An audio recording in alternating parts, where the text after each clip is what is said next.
Assalamualaikum warahmatullahi wabarakatuh. Hai anak-anak yang ada di rumah, apa kabarnya? Semoga kalian baik-baik saja ya. Senang rasanya bisa kembali lagi belajar bersama Ibu. Nah, kali ini Ibu Lisa akan memberikan pembelajaran di kelas 4, tema 9, subtema 3 dengan mata pelajaran Bahasa Indonesia, IPS, dan juga PPKN. Disiapkan ya alat tulisnya. Sebelum itu, Ibu ingin senantiasa mengingatkan bahwa di masa pandemi yang belum usai ini, kita harus melaksanakan kebiasaan 5M, yaitu memakai masker, mencuci tangan dengan air mengalir, menjaga jarak, menjauhi kerumunan, dan mengurangi mobilitas. Nah, sebelum belajar, alangkah lebih baiknya kita berdoa bersama ya. Berdoa menurut agama dan kepercayaan masing-masing dimulai. Berdoa selesai. Lanjut ke pembahasannya yuk. Nah, anak-anak, seperti yang Ibu katakan, hari ini kita akan membahas mengenai materi di tema 9, subtema 3 dengan pembahasan Bahasa Indonesia, IPS, dan juga PPKN. Langsung saja ke pembahasan pertama, yaitu Bahasa Indonesia mengenai contoh-contoh cerita fiksi. Nah, di pertemuan sebelumnya kita sudah belajar ya mengenai jenis-jenis apa saja sih cerita fiksi itu. Ada prosa lama, ada prosa baru ya. Nah, hari ini kita akan belajar mengenai contoh-contoh dari cerita fiksi. Nah, yang pertama itu ada legenda. Nah, legenda ini termasuk ke prosa apa ya? Masih ingat tidak? Ya, jadi legenda ini termasuk ke prosa lama ya. Legenda ini merupakan dongeng yang berceritakan mengenai asal-usul suatu daerah. Contohnya seperti apa ya? Nah, seperti Sangkuriang dan Danau Toba. Bisa aja ya legenda tentang Cirebon misalkan, ataupun Indramayu atau Kuningan gitu ya. Jadi legenda ini menceritakan asal-usul suatu tempat atau daerah.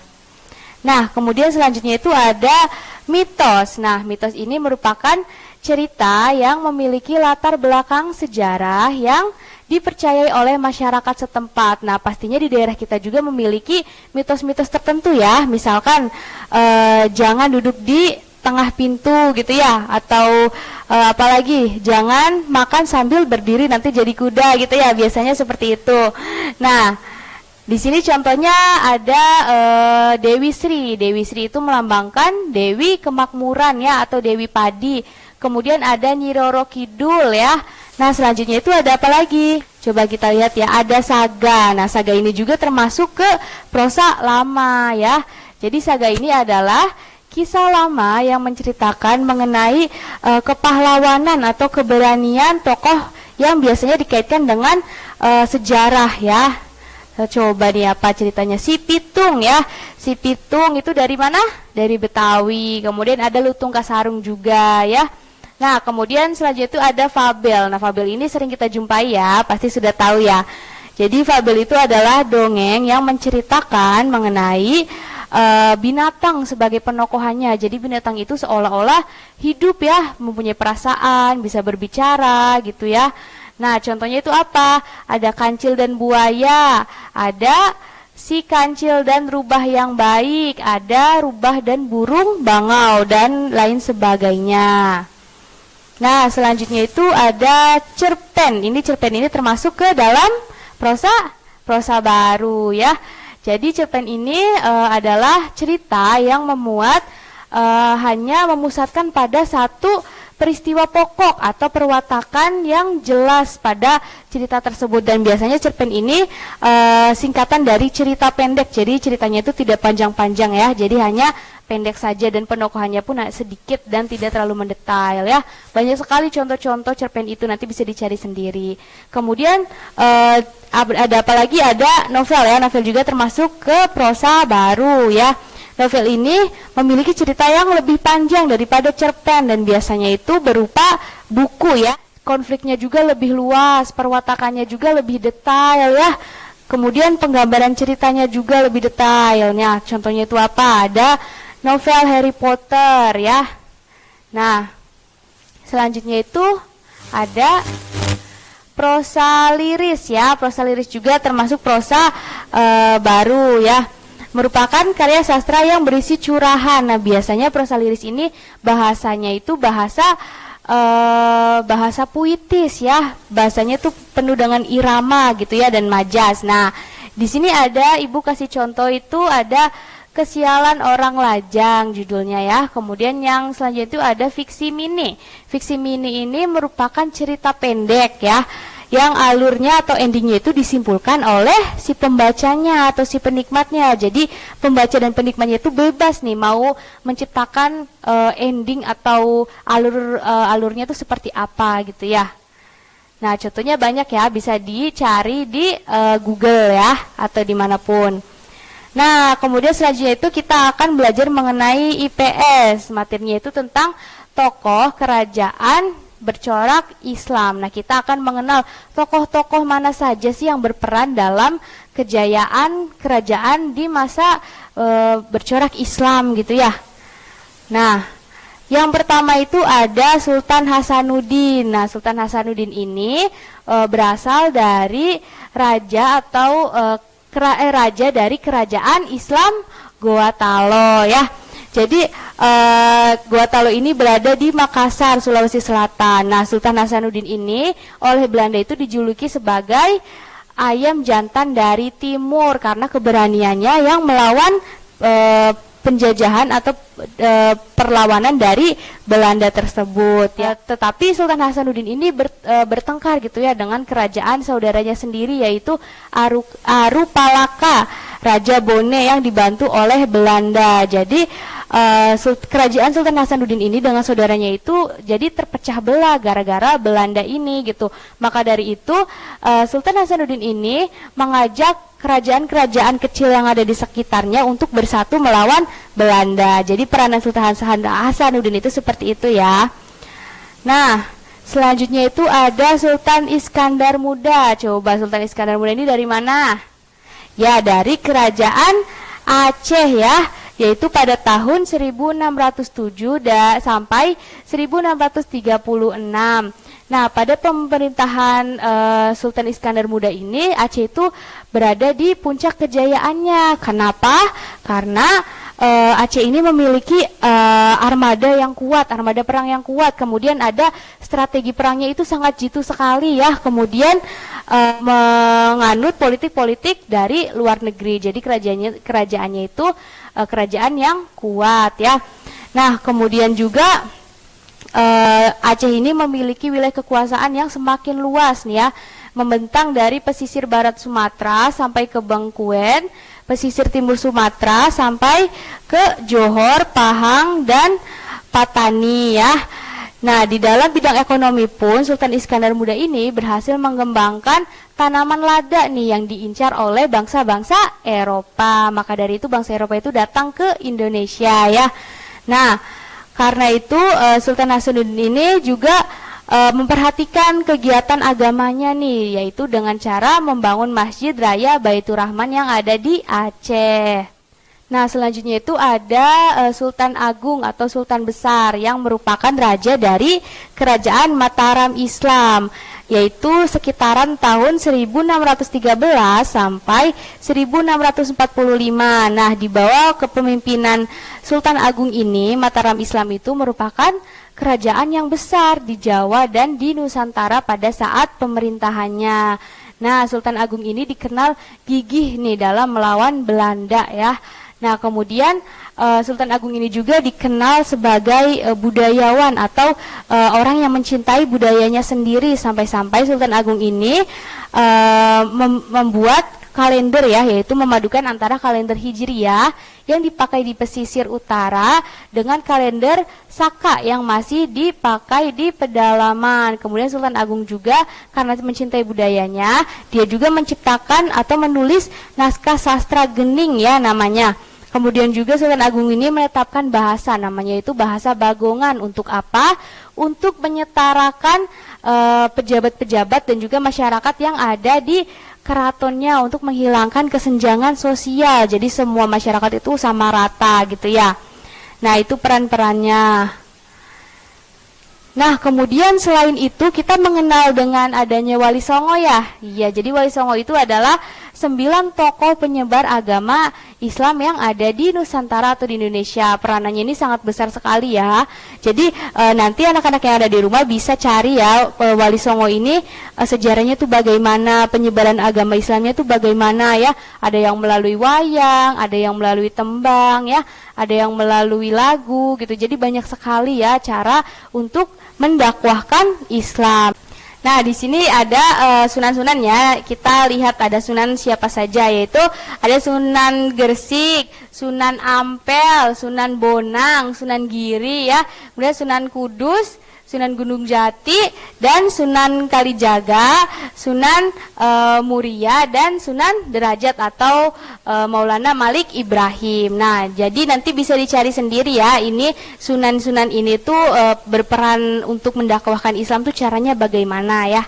Nah, kemudian kita lanjut ke pembelajaran terakhir, yaitu PPKN mengenai keberagaman sosial antara dua suku nih. Nah, Ibu di sini memilih sukunya itu suku Bali dan suku Jawa karena berdekatan ya. Coba kita lihat keberagaman sosialnya itu sama atau tidak. Nah, ini adalah peta suku Bali dan suku Jawa. Nah, keberagaman sosial ini kita bisa lihat dari berbagai macam acara ya, karena di suatu acara itu atau suatu upacara adat ya, di upacara adat itu masyarakat tuh berkumpul, bekerja sama gitu ya. Nanti dari situ kita bisa melihat bagaimana sih sosial dari masyarakat dari suku Jawa dan suku Bali ini. Nah, jadi Ibu di sini akan memberikan gambaran mengenai upacara-upacara yang ada di suku Bali dan suku Jawa. Nah, kita mulai dari suku Bali dulu. Nah, ada upacara ngaben ya, pasti sudah tahu ya, upacara ngaben itu adalah upacara pembakaran jenazah ya. Nah, jadi dimaksudkan untuk pensucian roh yang sudah meninggal sebelum ke peristirahatan terakhir gitu. Nah, selanjutnya itu ada upacara melasti. Nah, upacara melasti ini gunanya itu untuk pensucian diri menyambut hari raya Nyepi oleh umat Hindu yang ada di Bali. Biasanya itu dilaksanakan 3 hari sebelum perayaan hari Nyepi ini gitu ya, dan dilaksanakannya itu di pinggir pantai. Nah, seperti ini gambarannya ya. Selanjutnya itu ada upacara Saraswati ya. Saraswati ini adalah merupakan dewi ilmu pengetahuan. Nah, jadi di hari perayaan Saraswati ini yaitu memperingati turunnya ilmu pengetahuan di bumi ini. Nah, dilaksanakannya itu setiap 210 hari atau 6 bulan sekali gitu ya. Jadi di sini tuh yang melaksanakan upacara Saraswati ini caranya itu dengan bertapa dan belajar membaca terus ya. Kemudian yang tidak melaksanakannya itu dilarang membaca sampai 24 jam. Nah, kemudian ada upacara Mapandes, yaitu upacara pemotongan atau pengikiran gigi taring nih yang dilakukan anak kepada ibunya gitu ya. Jadi di sini tuh anaknya tuh yang sudah dewasa. Nah, upacara ini itu sebagai bentuk pembayaran hutang oleh orang tua kepada anaknya karena telah menghilangkan 6 sifat buruk dari manusia. Jadi upacara ini tuh bentuk untuk menghilangkan sifat buruk manusia. Nah, kemudian selanjutnya itu ada upacara ngurek nih. Upacara ngurek ini berupa atraksi ya. Jadi bisa dilihat di foto ini ya. Jadi orang-orangnya itu mencoba untuk menusukkan keris ke badannya, tapi dalam keadaan tidak sadar atau kerasukan ya, seperti itu. Nah, yaitu sebagai wujud untuk bakti seseorang yang dipersembahkan kepada Sang Hyang Widiwasa atau yang Maha Kuasa. Ya, selanjutnya itu ada upacara tumpak landep ya, yaitu hari di mana dikhususkan untuk memohon keselamatan kepada Tuhan Yang Maha Esa. Dalam wujudnya itu berupa pasupati atau dewa senjata. Nah, ya. Jadi hari upacaranya itu dilaksanakan setiap 6 bulan sekali, bisa dilihat gambarnya ya. Jadi itu tuh pemujaan terhadap senjata-senjata yang dikeramatkan seperti itu.